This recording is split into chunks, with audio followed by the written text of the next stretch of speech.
this example, we are looking for the equation of a plane tangent to a surface that it has been explicitly defined, and that is z equals 32 minus 3x squared minus 4y squared at the point 2, 1, 16.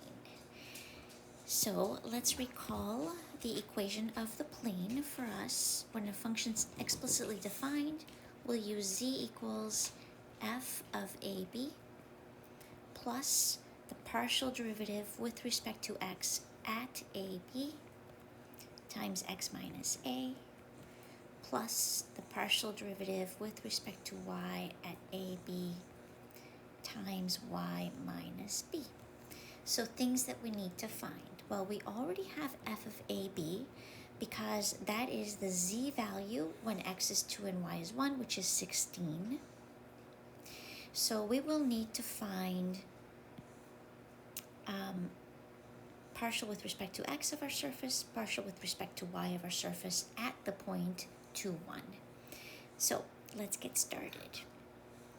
The partial with respect to x is going to be, remember that we're looking at our function and we're holding y constant. So that will be a negative 6x. Everything else here is 0 with respect to x. Our partial with respect to y for our surface will be negative 8y. Everything else is 0 and we hold x constant. We know that our function value at 2, 1, as I said, is 16.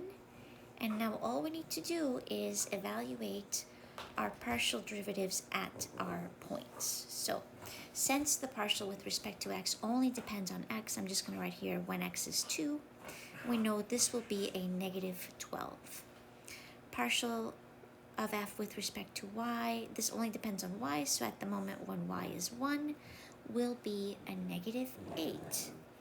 And our tangent plane will have the following equation. It will be